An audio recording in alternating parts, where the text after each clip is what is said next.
Vai abrindo sua Bíblia comigo aí em Gálatas capítulo 5. Gálatas capítulo 5.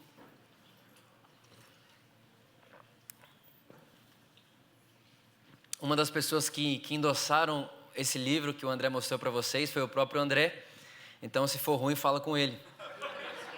Porque ele poderia ter falado para mim quando ele pegou lá e falou: Vitor, não lança esse livro que não ficou legal. Então, de verdade também é muito legal poder trazer aqui e dar o seu finalmente. Gálatas capítulo 5, nós vamos ler a partir do versículo 1. Diz assim: Foi para a liberdade que Cristo nos libertou. Portanto, permaneçam firmes e não se deixem submeter novamente a um jugo de escravidão. Verso 2. Ouçam bem o que eu, Paulo, tenho a dizer. Caso se deixem circuncidar, Cristo de nada lhes servirá. Verso 3. De novo declaro a todo homem que se deixa circuncidar que ele está obrigado a cumprir toda a lei. Versículo 4.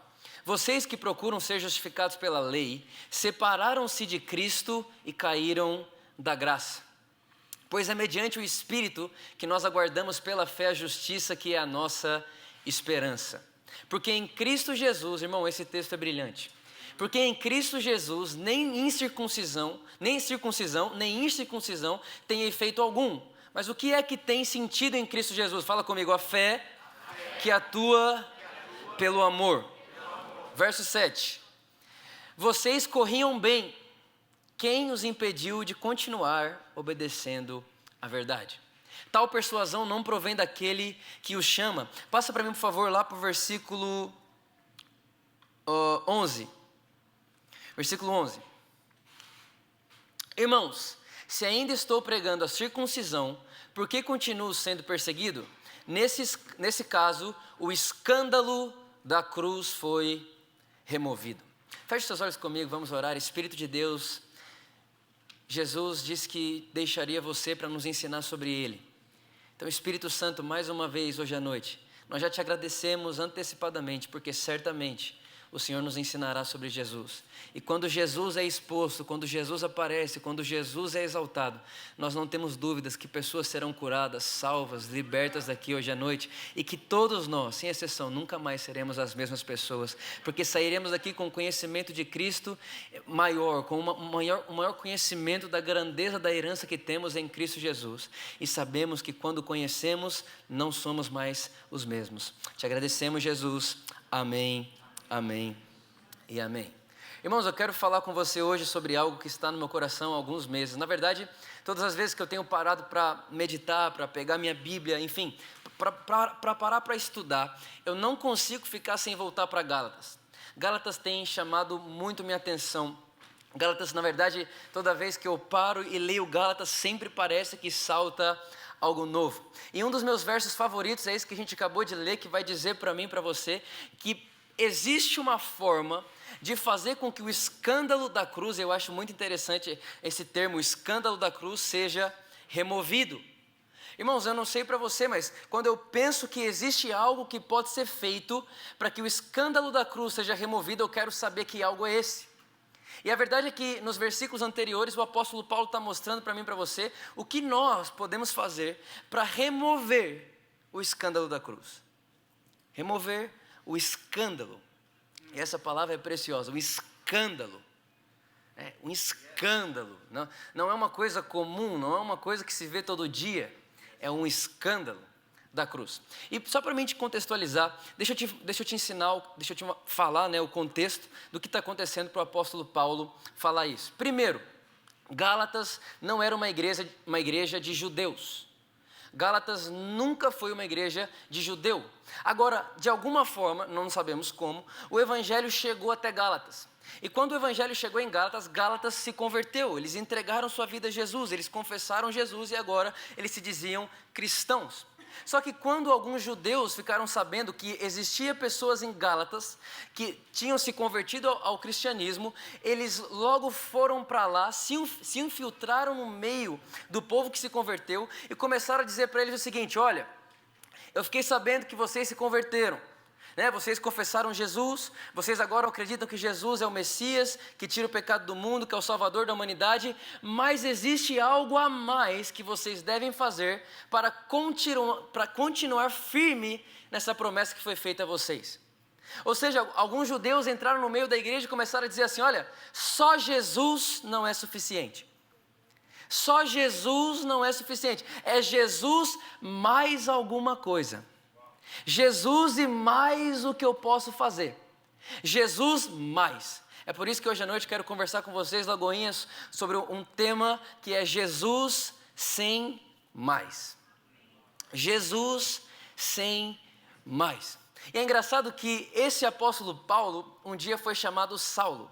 E todo mundo aqui sabe que como Saulo, ele era o cara. Irmãos, quando ele começa a fazer a sua própria apresentação, ele vai dizer: gente, dos fariseus eu era o cara. Eu era da tribo de Benjamim. Ou seja, a tribo de Benjamim é a única tribo de Israel que nunca, de forma nenhuma, se acrescentou sangue pagão nela. Ele está dizendo: eu faço parte da tribo que nunca misturou sangue com pagão nenhum. Ele começa a dizer: quanto à lei, fariseu. E ele diz mais: quanto à lei eu era irrepreensível.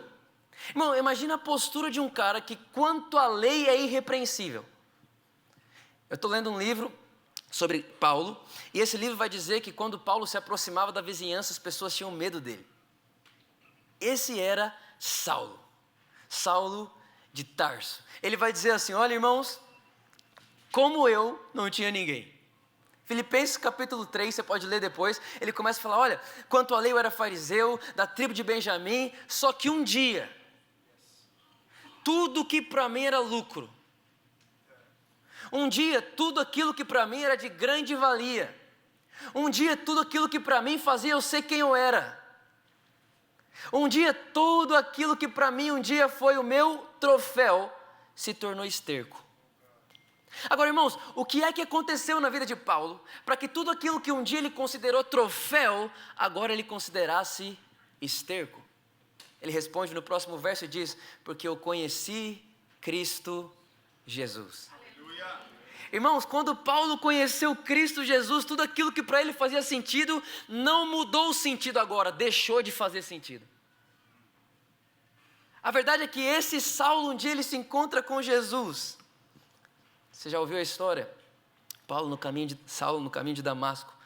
E de repente uma grande luz vem, toca ele fica cego lá durante 3 dias, e Jesus pergunta para ele: Saulo, por que você me persegue? E Paulo: quem és tu? Ele fala: sou Jesus, o Senhor que você tem perseguido. Agora, irmão, presta atenção nisso. De repente, esse Saulo se torna Paulo. E aí você vai ler Gálatas. Quando você começa Gálatas capítulo 1, estou te contextualizando de tudo que está acontecendo aqui para você entender o que acontece no capítulo 5. Quando você chega em Gálatas capítulo 1, você vê que todas as vezes que Paulo escrevia, ele começava assim: gente, aos santos de Corinto, né? Aos santos, aos amados, aos eleitos, né? Ele sempre começa assim. Gálatas é a única carta que Paulo não começa cumprimentando a igreja. Gálatas é a única carta que Paulo começa bravo. Ele começa assim: gente, quem foi que enfeitiçou vocês? Por que vocês são tão insensatos? Tendo vós começado pelo evangelho, agora querem se aperfeiçoar pelas obras da carne. O apóstolo Paulo, ele não fala nem oi, tudo bem? Não, irmão, ele já chega dando bronca. E ele fala assim: quem vos enfeitiçou, Gálatas? E ele fala mais, ele diz: até porque se um anjo do céu, ou eu, olha só, irmão, se um anjo do céu, se eu ou um anjo do céu se apresentar para vocês e pregar o evangelho que não seja o evangelho da graça de Deus em Cristo, seja amaldiçoado. Ele começa a carta de Gálatas assim. Aí no capítulo 1, versículo 15, ele vai dizer: mas Deus em sua graça já tinha me escolhido na barriga da minha mãe. Irmão, isso para mim é uma loucura. Porque peraí, Deus em sua graça já tinha me escolhido na barriga da minha mãe para ser o anunciador da sua boa notícia. Agora eu quero te perguntar uma coisa, irmão, de verdade. Que tipo de Deus é esse que pega um cara na barriga da mãe dele, sabendo de antemão que aquele cara seria um assassino de crente? Irmão, ele matou gente. Às vezes a gente, né? Ele matou gente. A Bíblia diz que ele consentiu a morte de Estevão. Eu te pergunto, Lagoinha, hoje à noite, que é legal falar isso, né? Vamos lá, me ajuda aí, Lagoinha. Escuta só, que tipo de Deus é esse que de antemão escolhe um cara que vai matar? Aleluia. Oh, Deus. Gente que confessa o Filho de Deus. Que tipo de Deus é esse que de antemão pega Paulo, sabendo tudo que ele faria como Saulo, e diz: eu vou pegar esse cara e eu vou fazer... Irmão, tem muito teólogo que diz o seguinte, que a nova aliança só foi entendida em Paulo. Pedro, João, tentaram explicar, mas para eles era uma loucura. É por isso que o apóstolo Paulo vai dizer: ninguém me ensinou esse evangelho, eu tive que ir até Jesus, ele que me ensinou. Irmão, que tipo de Deus é esse que escolhe dar esse grito para a humanidade do evangelho, da bondade, da graça de Deus, através de um cara que matou crente? Vou dizer para você, é o tipo de Deus não vingativo, que não guarda rancor e que não quer te dar o troco. Esse é o tipo de Deus revelado em Cristo Jesus. Aí, irmão, pensa só nisso. Esse Saulo, que antes, quanto a lei era irrepreensível, que tinha o peito cheio, eu cumpro a lei, eu jejuo 2 vezes na semana, do fariseu eu sou o fariseu, dos fariseus eu sou o fariseu. É tipo assim, Jesus é o rei dos reis, Paulo era o fariseu dos fariseus. Irmão, ele era o cara. Esse cara vai chegar em Gálatas e vai falar assim: quem vos enfeitiçou? Por que é que vocês agora estão acreditando que vocês precisam circuncidar? Por que vocês estão acrescentando mais no evangelho que foi ensinado a vocês? Irmãos, eu vim aqui hoje contar para você que não existe nada que você pode fazer para acrescentar naquilo que Jesus já fez. E quando eu digo nada, irmão, eu estou falando nada mesmo. Sabe, e a verdade é que isso muitas vezes é inconsciente dentro de nós. A gente pode ouvir o evangelho, a gente pode ouvir toda semana, eu sei que vocês estão ouvindo o evangelho aqui sempre, evangelho, mas isso é inconsciente. E muitas vezes a gente acha que ainda tem o que o suor do homem fazer para acrescentar numa obra que valeu o sangue de Cristo. A gente ainda acha às vezes que, não, o evangelho é assim, Jesus ele me salva, mas assim, para mim poder prosperar sou eu. Né? Não, assim, Jesus ele me salva, mas para minha família ser salva, aí sou eu. Não, Jesus ele me salva, Jesus fez o que fez por mim na cruz, mas para mim ser abençoado, aí eu tenho que orar, e eu tenho que jejuar. E repara, irmão, a gente só trocou circuncisão por oração, jejum e dá dízimo. Só que não existe mais nada a ser feito. Irmão, e nada é nada. Eu fico imaginando o apóstolo Paulo chegando na igreja hoje. E quando eu falo igreja, eu não estou falando a igreja Lagoinha, irmão, eu estou falando a igreja nossa casa. Entende? E aí, esses dias atrás falaram assim: Vitor, mas cara, como que é isso? Como que você tem coragem de acreditar que Jesus fez tudo? Eu falei: como que você tem coragem de não acreditar que Jesus fez tudo? Como que você tem coragem de acreditar que tem o que o suor do homem fazer, que o sangue de Cristo não fez? O sangue de Deus não foi suficiente para comprar algumas coisas para a igreja evangélica. Quem está entendendo o que eu estou falando aqui? Está feliz ainda, sim ou não? Agora, irmão, olha só. Quando eu era garoto, quando eu era um adolescente, eu sei quando eu falei quando eu era garoto, você pensou.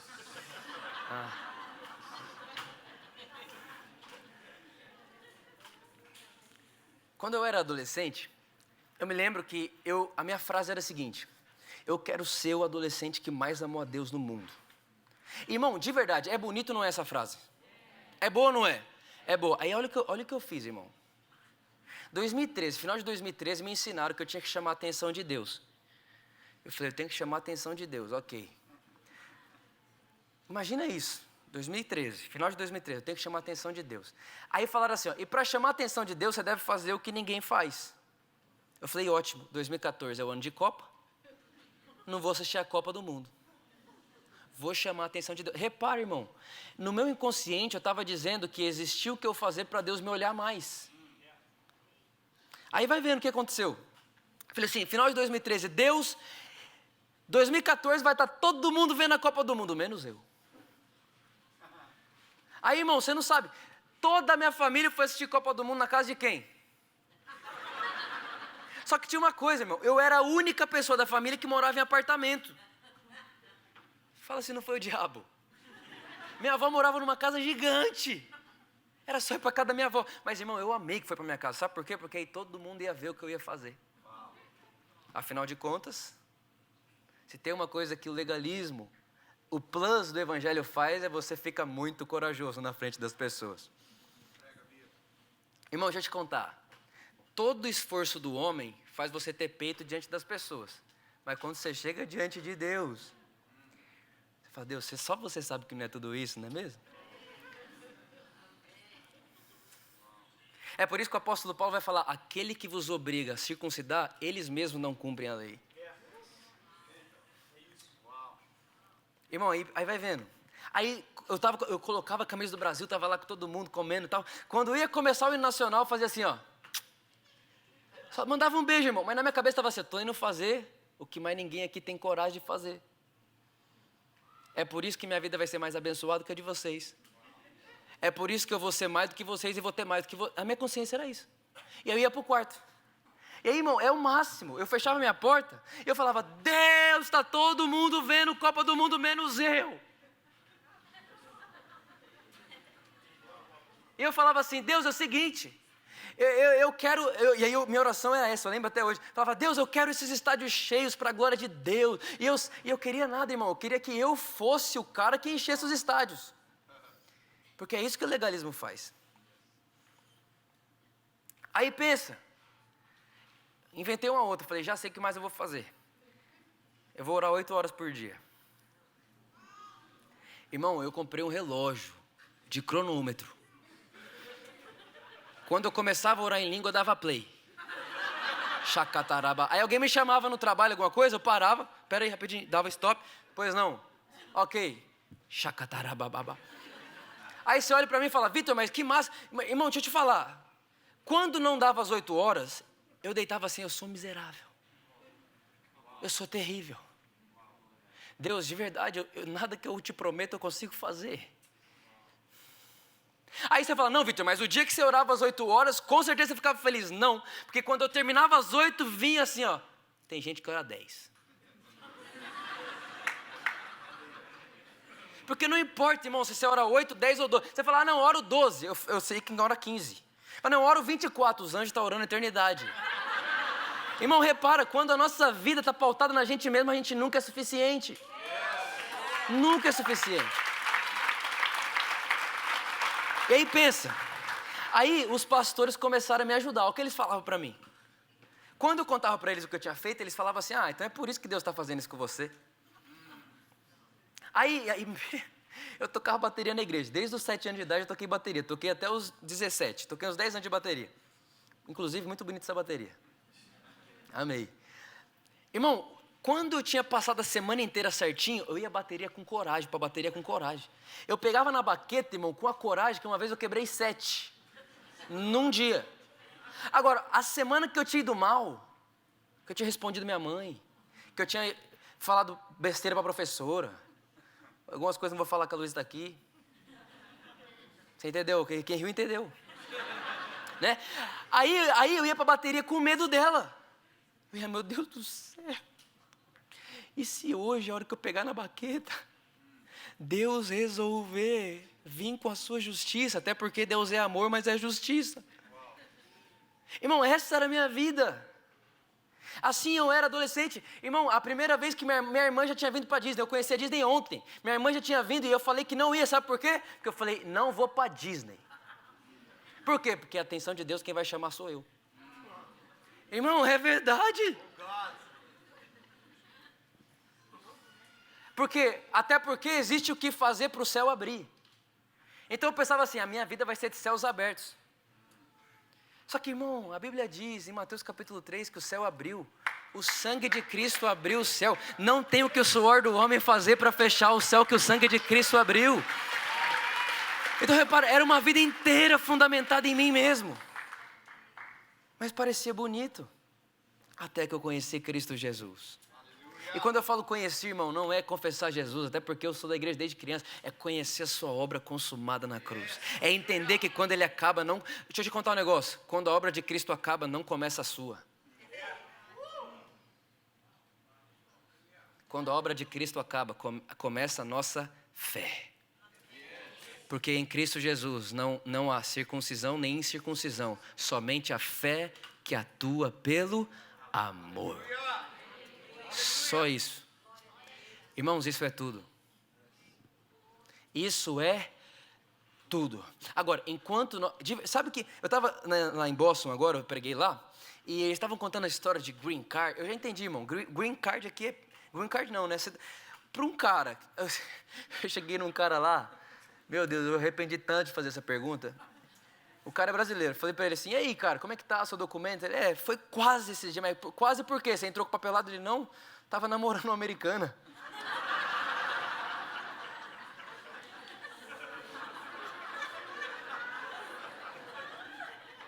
Falei, não.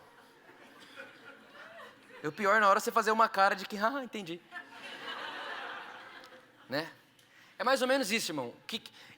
Aí eu, pensando assim, né, com tudo que eu vi lá, o pessoal falando, uma história do que veio do México, enfim, essa loucura toda.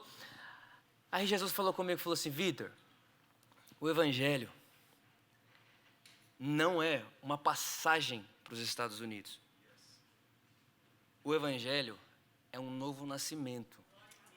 Você nasce de Deus, ou seja, irmãos, a maioria de nós cremos em Cristo Jesus. Nós confessamos Jesus, mas estamos vivendo a nossa vida indo buscar direito, sendo que nós temos por nascimento e natureza. Quando você nasce de Deus, irmão, a Bíblia diz em Romanos capítulo 5, quando Adão pecou, todos pecaram. Pronto, pecado é natureza, até porque não faz sentido nenhum Adão pecar e eu pecar se pecado não for natureza. Então, quando Adão peca, todos pecam. Nós herdamos a natureza pecaminosa de Adão. Mas o texto vai dizer, o apóstolo Paulo, brilhante apóstolo Paulo, vai dizer, irmãos, mas a graça de Deus superabunda tudo isso. Porque agora, obedeceu. Foi abençoado. Recebeu recompensa. E todos aqueles que creem nele, recebem juntamente com eles. Agora, irmão, de verdade, olha só. Quem que precisa ensinar uma criança a mentir? Ninguém. Quem que precisa ensinar uma criança, começa a crescer a ter inveja? Ninguém, por que não? Porque é natureza. Nós herdamos isso de quem? De Adão. Presta atenção, irmão. Quando nós estávamos sem Cristo, nós estávamos debaixo de tudo que o cabeça Adão tinha dado para a gente de herança. Sua natureza, recompensa do seu pecado. Mas a Bíblia diz que Cristo Jesus nos tirou desse império e nos transportou para Ele. E agora nós fazemos parte de um outro cabeça e da mesma forma, irmãos. Na verdade, o apóstolo Paulo vai dizer muito mais agora. A graça de Deus que está em Cristo Jesus vai transbordar a todos aqueles que estão em Cristo Jesus também. Irmãos, nós somos herdeiros de Cristo. Tudo que Cristo tem, nós temos. Tudo que Ele é, nós somos também. E não recebemos isso quando fizemos algo. Nós temos o que Cristo tem, somos como Ele é por causa unicamente do que Ele fez. Essa é a nossa vida. Agora, quando você tem então esse entendimento do que Cristo fez, do que Ele é, e do que Ele me fez agora. Irmão, tudo muda. Tudo muda. E o apóstolo Paulo vai dizer que o que importa agora é a fé que atua pelo amor. Mas fé no quê? Fé na justiça de Deus. Irmãos, e de verdade, o que eu vou dizer agora para vocês, tudo que eu disse é a introdução. Isso aqui agora é o que eu preciso que você leve para a sua casa. Que você não esqueça isso aqui nunca mais. O apóstolo Paulo vai dizer para o apóstolo Paulo, né? Alguém vai dizer que foi, alguém vai dizer que não. O livro de Hebreus diz para nós, né, que a imaturidade é a falta de conhecimento da palavra da justiça. Agora, presta atenção. Esses dias atrás eu estava pregando numa igreja, aí um pastor chegou em mim e falou assim para mim, Vitor, o seguinte, quando você prega, é muito bom. Porque eu me sinto assim abraçado por Deus, Deus faz carinho em mim e tal. Só que eu acho que você tinha que colocar uns espinhos na sua mensagem. Eu falei, mas espinho para quê? Ele, não, porque às vezes precisa de um espinho para segurar as ovelhas e tal. Aí eu falei, pastor, não estou entendendo muito bem. Aí ele disse a típica frase, né? Que muita gente ama dizer, Vitor, Deus é amor, mas também é justo.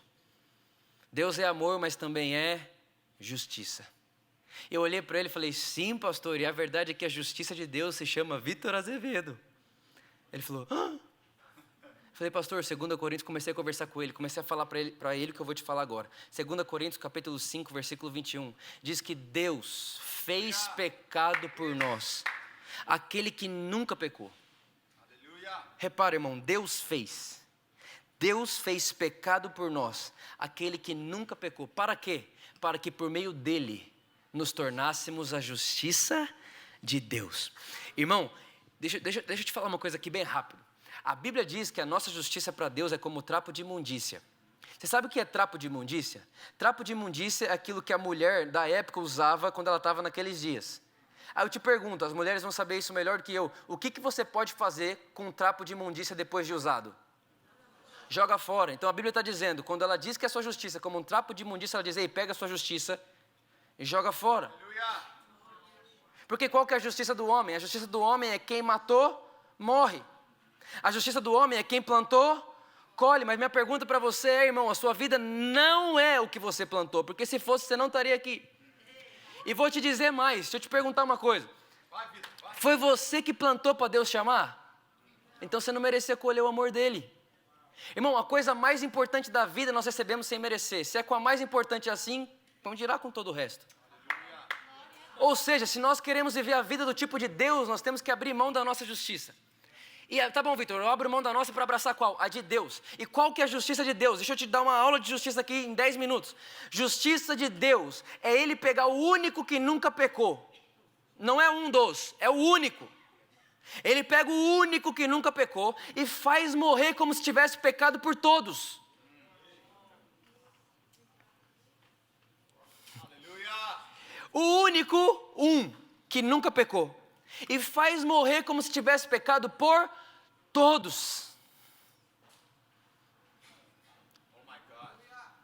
Repare, irmão, se a gente não redefinir a justiça, a gente não pega isso aqui nunca. Porque como pode? Aleluia. Aí alguém fala assim, Vitor, mas como que isso pode ser? Irmão, é simples. A Bíblia vai dizer, isso é muito bonito. Depois lê Isaías. Isaías do capítulo 1 até o capítulo 52 é aquele negócio de Israel, vai e volta. Israel se arrepende, Deus fala que vai abençoar, ele se afasta, Israel se arrepende. Aquele negócio, vai e volta, você sabe da história. Israel, era aquela, vai e volta, vai e volta, vai e volta. De repente vem Isaías 53. Isaías 53 é o capítulo mais cristocêntrico do Velho Testamento. Não tem um capítulo mais cristocêntrico que ele. Do primeiro ao último é Cristo ali. É Cristo sendo exposto no madeiro. Quando você vai para Isaías capítulo 54, irmão, parece que o tom de Deus muda. Até Isaías 52 é Deus falando, arrependei-vos, arrependei-vos, arrependei-vos, se você obedecer, se você fizer, se você der, se você, ou seja, estava tudo pautado no que nós fazemos. Vem Isaías 53. O que é Isaías 53? A cruz. Isaías 54, Deus nem fala mais que Israel é o povo dele, mas fala que agora Israel é a sua esposa. Minha pergunta é, o que aconteceu? O que mudou? O que foi que aconteceu? Irmão, a cruz. Aleluia. Irmão, a cruz mudou todas as coisas. Isaías vai dizer para mim e para você, quem pode entender a mente de Deus? Isaías faz a pergunta, quem é que pode entender Deus para instruí-lo? Vem o apóstolo Paulo e diz, quem pode instruir Deus? Ele diz, eu tenho a mente de Cristo. Repara, aquilo que antes era inacessível, agora é meu. Deuteronômio 28, se atentamente ouvires a Deus, é ou não é? Irmão, quem aqui nunca ficou nessa? Se, né? Então o se, deixa eu te contar um negócio, depois da cruz não tem mais se. O se nunca foi para você cumprir. Irmão, Deus nunca deu a lei para o homem cumprir a lei. Deus deu a lei para o homem entender que sem o Salvador ele não pode. Até porque Deus só deu a lei porque Deus chamou o povo e o povo não quis subir. Você pode ler lá em Êxodo, Deus só deu a lei depois que o povo falou. Moisés, faz o seguinte, fala para Deus que tudo que Ele quiser a gente faz. Só que o que Deus quer, irmão? Deus quer que o povo ame, só isso. Essa é a lei de Deus, o amor. E como que vamos amar sem Deus, que é o amor? Impossível. É simples assim. Deus falou, suba para cá o povo de Israel, vou ensinar vocês a andar nos meus decretos. Qual que é o decreto de Deus? Amor. Israel fala, não, Moisés, suba você e tudo que ele pedir nós faremos. Ele fala, então eu vou ter que mostrar para eles que sem subir, sem estar comigo, eles não cumprem o amor. Então Deus dá a lei. E aí vem aquele monte de coisa, sim, mas irmãos, tudo aquilo que na lei era uma promessa, na graça agora é a nossa herança. Irmão, na lei tinha um si, na graça não tem si. Porque se tiver o si, então acabamos de acrescentar um plus no evangelho. Então é Jesus mais eu. Deixa eu explicar para você numa equação que é o evangelho. O evangelho é o seguinte, Deus mais Deus. A Bíblia vai dizer que a nova aliança não é uma aliança de Deus com você. A Bíblia diz que a nova aliança é uma aliança do Pai com o Filho. Agora escuta isso aqui. Deus Pai com Deus Filho, tem como dar errado? Não, então pega o Deus Pai mais Deus Filho e faz uma aliança. O resultado ele te insere.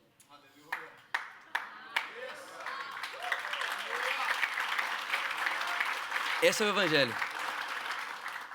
O Evangelho é o que Deus fez com Ele mesmo, porque o texto vai dizer, 2 Coríntios capítulo 5, verso 20, o Evangelho é Deus reconciliando o mundo com Ele mesmo na figura de Cristo. Pronto, o que você fez nesse papel?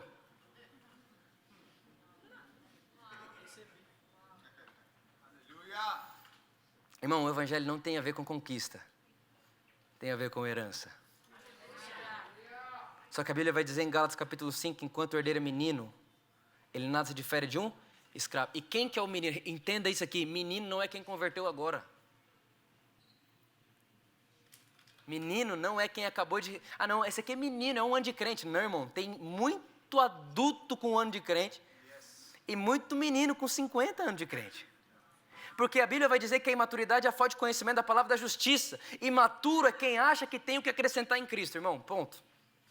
Imaturo é quem acha que tem o que eu fazer para Deus me dar mais. Imaturo, irmão, aquela pessoa que acha que se ela não jejuar, Deus não vem. Imaturo é aquela pessoa que se ela não orar, Deus não abençoa. Isso é imaturidade para Deus. Imaturidade para Deus é alguém que olha para Ele e fala, Deus, eu vou tentar te lembrar de fazer uma coisa que o Senhor já disse que faria. Esses dias atrás eu estou passando lá na igreja, o pessoal da igreja está orando por mim. E no meio da oração eles falam assim, Deus, protege o pastor Vitor do diabo. Eu falei, para de orar agora. Eu falei assim, gente, como assim protege o pastor Vitor do diabo? Para o diabo não te tocar. Eu falei, gente, vocês acreditam que o seu pastor nasceu de Deus? Sim, então está escrito. Os nascidos de Deus, o diabo não. Mas repara, a gente vai gastar tempo pedindo uma coisa que Deus disse que faria. Por quê? Porque a gente acha que o nosso suor, o nosso muito fazer, a nossa muita oração, o nosso muito jejum, nossa muita leitura bíblica, tem o que acrescentar, irmão. Mas não tem. Eu vou te mostrar agora porque não tem. Quem lembra de Jacó? Você lembra de Jacó? Jacó, quando você pensa Jacó, o que vem a primeira coisa na sua cabeça? Como? Lutou com o anjo, que mais? Enganou, trapaceiro, sim ou não? Só que eu vou te dar uma notícia aqui, bonitinho. Deus disse que você é filho de Jacó. E filho de Jacó é Jacozinho, irmão, não tem jeito. Agora olha só isso aqui que está acontecendo. Irmão, isso aqui mudou minha vida para sempre. Escuta o que eu vou te dizer agora, presta atenção. Gênesis 37, não vou ler por causa do nosso tempo aqui, tá bom? Gênesis capítulo 37. A Bíblia vai dizer, a primeira coisa, Isaac estava cego. Fala comigo, cego. Guarda essa informação. Primeira coisa, Isaac estava cego. Ok, só que aí existe um contexto, na verdade é um costume judaico, que se chama a bênção da primogenitura. Então o que acontece? Quando um pai, um patriarca está ficando velho, ele chama o filho mais velho, abençoa o filho mais velho e diz, a partir de agora você é o patriarca da nossa família. Então o que Isaac fez? Isaac tinha 2 filhos, quem eram os filhos dele? Esaú e Jacó. Quem era o mais velho? Esaú. Então Isaac chama Esaú, fala, Esaú, irmão, presta atenção, isso aqui é demais. Esaú, é hoje que eu vou te dar a bênção da primogenitura. Mas para isso acontecer, você vai ter que matar um animal, fazer uma sopa para mim, quando você voltar eu te abençoo. Irmão, quem escuta junto com Esaú é Rebeca. Rebeca era mãe de Esaú também, irmão, mas para quem tem uma mãe dessa, Rebeca chega em Jacó e fala: Jacó, seu pai disse que ia abençoar Esaú, mas a bênção é sua. Mas, peraí, gente, de verdade, com a nossa cabeça, a bênção da primogenitura deve ser Por isso, irmão, se você não estiver disposto a abrir mão do que a gente acha certo, esquece. Esquece. Jesus disse, tinha 2 homens, os 2 subiram para orar. Um foi para o meio do templo e começou a dizer: Deus, obrigado porque eu sou dizimista. Deus, obrigado porque eu oro todo dia. Obrigado porque eu jejuo 3 vezes a semana. Deus, muito obrigado porque eu não sou como aquele homem. Enquanto a partida, o outro homem, Jesus disse que foi para um lugar escondido, onde ninguém via ele, abaixou sua cabeça, não teve coragem de olhar para o céu e começou a bater no peito e disse: Deus, misericórdia de mim.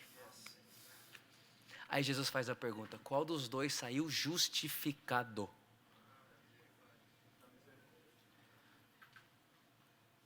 O que saiu justificado foi esse aqui, irmão. Porque tudo que o legalismo faz é fazer você orar se comparando com alguém. Então, Deus, obrigado porque eu não peco como ele. Obrigado, Deus, porque eu dou dízimo. Ele nem sabe onde está os 10% dele. Deus, obrigado porque eu oro, jejuo, eu não assisto a Copa do Mundo. Só que Jesus está dizendo que quem saiu justificado foi o que não olhou para o próximo, mas olhou para ele mesmo. E quando olhou para ele, falou assim: eu nem deveria olhar para Deus. Agora presta atenção, irmão. Essa Rebeca chega em Jacó e fala: Jacó, a única coisa que você vai fazer, você vai lá, você vai matar um animal, porque você não tem pelo. Seu irmão Esaú tem muito pelo e você não. Quando Jacó vai, irmão, ele mata o animal, traz para casa. Rebeca, irmão, a mãe dele, não é ele que faz, é a mãe dele que faz. A mãe dele pega tudo aquele pelo, passa em todo o corpo de Jacó, pega a roupa mais legal que Esaú tinha. Irmão, que mãe que é essa, irmão? De verdade, a gente achar essa mãe doida, a gente achar essa mãe injusta. E nem vou entrar no mérito aqui que essa mãe é um tipo de Espírito Santo que nos convence da justiça de Deus. Ok, deixa quieto essa. Não dá tempo hoje. Quando Jacó chega, ela veste ele com a pele, ela coloca a roupa de Esaú nele, passa o perfume de Esaú nele. Irmão, o que tinha de Jacó ali? Nada. A única coisa que ele fez foi pegar o cordeiro. Mais nada. Aleluia. Aí ela fala assim: Jacó, está aqui a comida que eu fiz para o seu pai. Irmão, enquanto isso, Esaú estava tentando pegar o animal que o pai dele ainda gostava de comer, irmão. É injusto, irmão, deixa eu te falar. Na mente humana o evangelho é injusto. Irmão, você quer andar com Deus, você vai ter que entender que quem chegou para trabalhar na última hora vai ganhar o mesmo que você que converteu há 30 anos. Irmão, você quer andar com Deus, você vai ter que entender que Deus não abençoa quem faz, Deus abençoou Cristo, e ponto final. E todos que estão em Cristo são abençoados da mesma forma. Aí veja só, Jacó, isso é bonito, Jacó vai até Isaac. O que eu falei, a primeira coisa de Isaac estava? Guarda aí, ele fala assim: oi pai. Aí Isaac diz: quem é? Aí ele diz: Esaú, seu filho.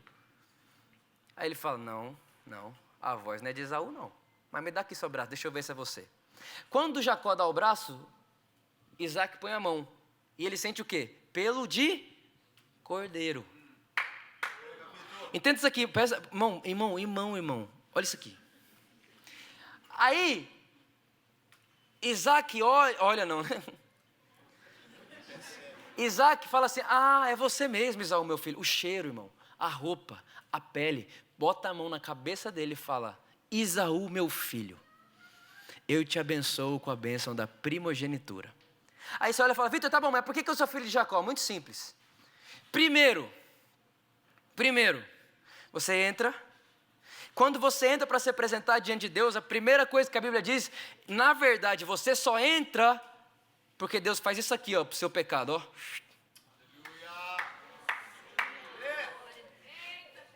Irmão, se Deus não fizesse isso pro seu pecado, você nunca poderia entrar. Só que lembra de uma coisa: pecado não é ação, pecado é natureza. A gente, nossa, esse cara é muito pecador, olha o que ele faz. Não, irmão, pecado não é ação, pecado é natureza. Ok? É por isso que todos pecaram da mesma forma, porque pecado é natureza, não tem quem peca mais. Ok? Certo? Agora pensa, você entra, olha isso aqui, ó Isaac, o pai ele não imputa seus pecados. Aí você chega e fala assim, oi pai. Aí ele fala, quem é? Aí você fala, é Cristo. Aleluia. Eu falei para você, irmão, era só aqui que eu queria chegar. Você fala, é Cristo. Aí ele fala, a voz não é de Cristo. Mas chega mais perto. Deixa eu tocar em você e sentir o seu cheiro. Aí você chega mais perto, irmão. Mas você só chega mais perto porque Rebeca, o Espírito Santo, te convenceu disso. Por isso que ninguém pode se aproximar de Deus sem que o Espírito Santo conduza, irmão. Não dá para ter coragem de fazer isso, é loucura, eu posso morrer. Aí ele fala, chega mais perto. Quando chega mais perto, ele vai sentindo um cheiro. E a Bíblia diz que nós temos o bom perfume de Cristo. E aí ele fala, dá o braço. Quando você dá o braço, irmão, Colossenses diz que nós estamos revestidos do Cordeiro de Deus que tira o pecado do mundo. Aí ele toca no seu braço. Quando ele toca no seu braço, ele fala, Cristo Jesus. Bota a mão na sua cabeça. Te pergunto, ele abençoou o Vitor ou Cristo no Vitor? Ou seja, irmão, o Vitor nunca foi abençoado. Quem foi abençoado foi Cristo. E quando Cristo é abençoado, eu tenho sobre mim exatamente a mesma porção que está sobre ele. A mesma. Essa é a justiça de Deus. A justiça de Deus é você se apresentar diante dele sem nunca ter feito o que Cristo fez, mas receber o que Cristo recebe. A justiça de Deus é você nunca ter obedecido como Cristo, mas chegar diante de Deus e ser abençoado como Cristo. A justiça de Deus é você nunca, de forma nenhuma, fez o que Cristo fez naquela cruz, mas Deus imputou toda a sua ira naquela cruz, todo o nosso pecado naquela cruz. Para quê? Para que agora não restasse ira, para que agora restasse sobre mim, sobre você, aquilo que está sobre Cristo Jesus. Irmão, você quer saber o tanto que você é abençoado? É só você olhar o tanto que Cristo é abençoado. Você quer saber o tanto que você é amado? É só você olhar o tanto que Cristo é amado. Você quer saber o quanto que você é justo? É só você olhar o tanto que Cristo é justo. Porque a Bíblia diz, 1 João capítulo 4, verso 18, como Ele é, nós somos nesse mundo. Irmão, se você quer saber sobre você, conheça Cristo. Conhecimento de Cristo é autoconhecimento. Autoconhecimento é Cristo. Eu sou como Ele é. Eu tenho o que Ele tem, por causa do que Ele fez. Irmãos, nisso se resume o Evangelho. Agora eu te pergunto, irmão, de verdade. Aí esses dias atrás chegaram em mim e falaram, tá bom, Vitor, mas aí, não me resta pedir? Eu falei, cara, o dia que você pensar numa coisa que Jesus não tenha, você pede para você. Porque enquanto você pensar numa coisa que Jesus já tem, você não pede, você pega.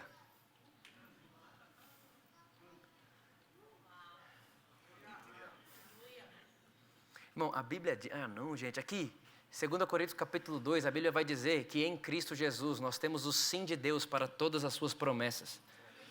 Irmão, qualquer que seja a promessa de Deus, em Cristo nós temos o sim. Esses dias atrás, um jovem chegou lá, um jovem casal, casados, chegou lá na igreja e falou para mim, Vitor, você acha mesmo que Deus quer que a gente tenha filho? Ela tinha problema de infertilidade. Eu olhei para ela e falei assim, uma promessa de Deus. E em Cristo você tem um sim. Ela falou assim, eu já tenho sim? Eu falei, já. Ela, então eu paro de orar? Eu falei, para de orar e compra o berço. Ela falou assim, pastor, você está falando sério? Eu falei, demorou. Eu falei assim, não, você está orando quanto tempo? Há 7 anos. Eu falei assim, já tem quarto na sua casa? Ela, não. Eu falei, então faz o seguinte, dá o quarto que Deus põe o menino.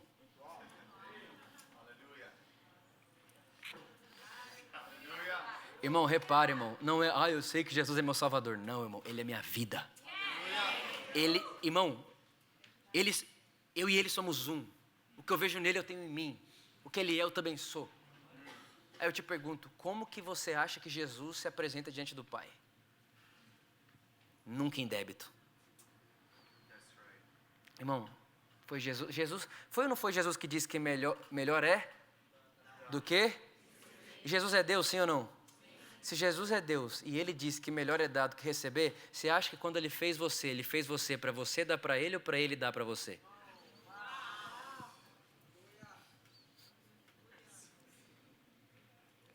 Então, irmão, qual que é o nosso papel?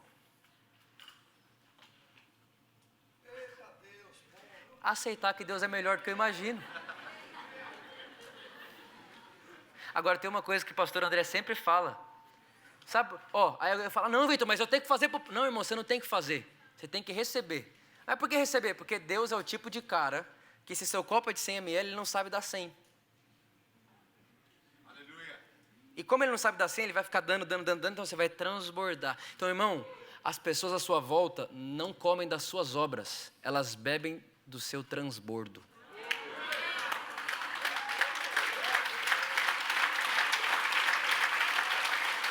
Já diria apóstolo Paulo, porque a lei de Cristo é essa, que amemos uns aos outros. Mas que amor que é esse?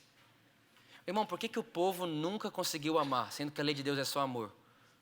Porque não dá para amar sem saber que foi amado primeiro. O apóstolo João, é a última coisa que eu falo para nós orarmos.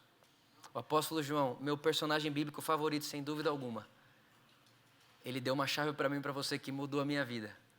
Ele disse para mim e para você o seguinte: nós só o amamos porque primeiro Ele nos amou.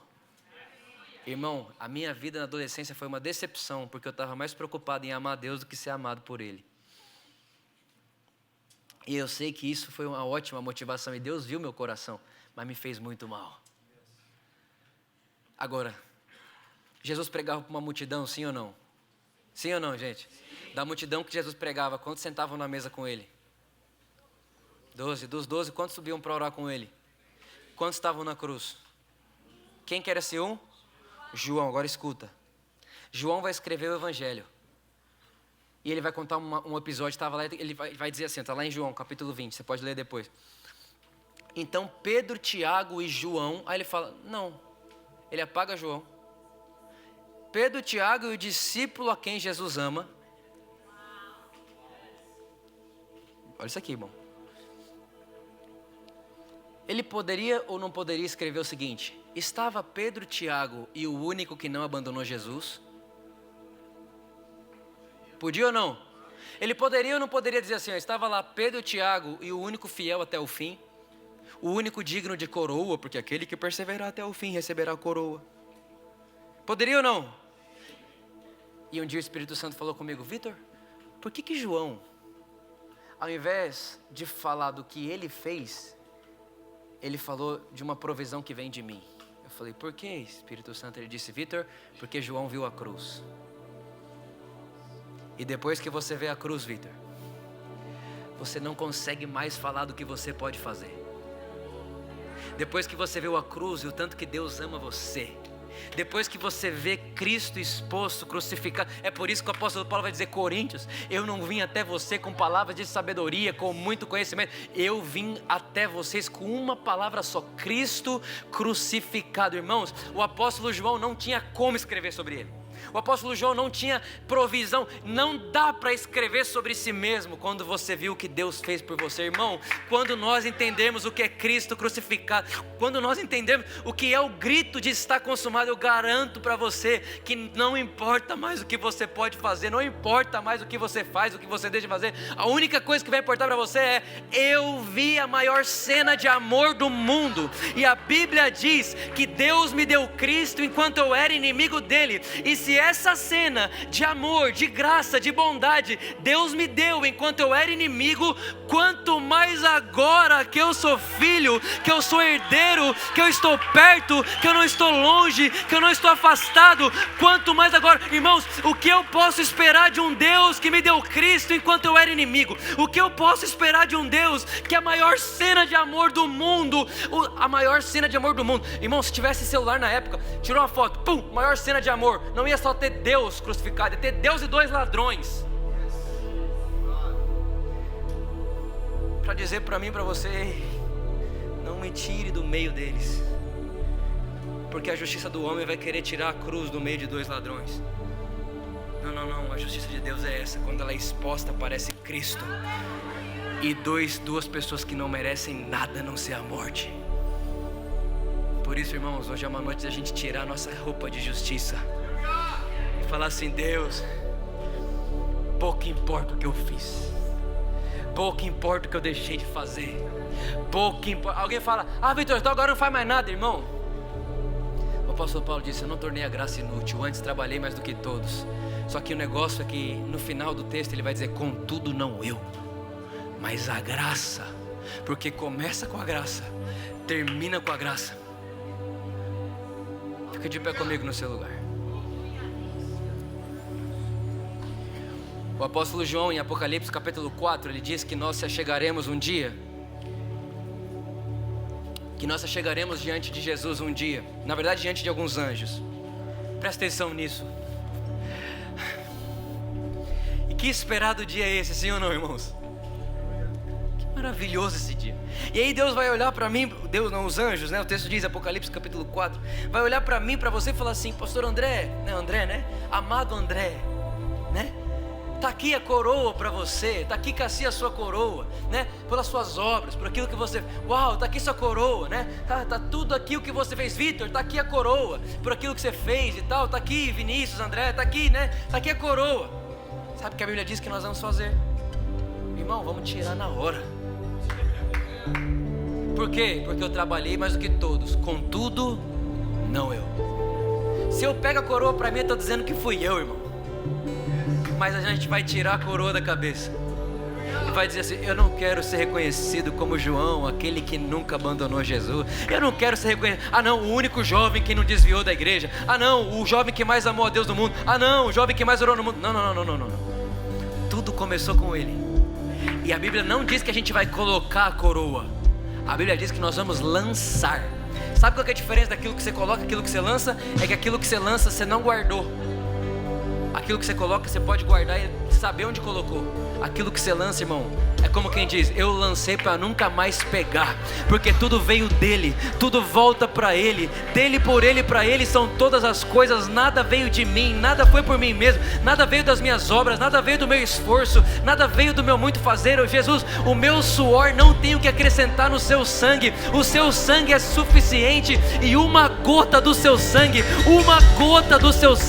é capaz de fazer muito mais do que uma vida de suor humano. Uma gota, irmãos, de favor de Deus, uma gota do favor, uma gota da graça de Deus. Um dia de graça faz mais por mim e por você do que anos de trabalho. É isso que a Lagoa em Orlando está vivendo, irmão. Quantas igrejas há milhares de anos não fizeram nem 1% do que aconteceu aqui? Porque, irmão, uma gota de favor faz mais do que anos de esforço. Uma gota de favor faz mais do que anos de trabalho. Por isso, meu irmão, minha irmã, meu amado, minha amada, eu vim aqui dizer para você, para de querer conquistar, simplesmente se posicione na posição de quem recebeu, de quem foi feito herdeiro. Deixa Deus te amar, deixa Deus ser Deus na sua vida, deixa Deus fazer. Vitor, faça o quê? Fica recebendo. Enquanto você recebe, você transborda. Recebe, transborda. Recebe, transborda. E a sua vida e a vida das pessoas à sua volta nunca mais serão a mesma. Nunca mais será a mesma. Nunca mais. Não por causa de nós, mas por causa do Evangelho. Será que você pode aplaudir Jesus bem rápido, bem forte? Bem forte.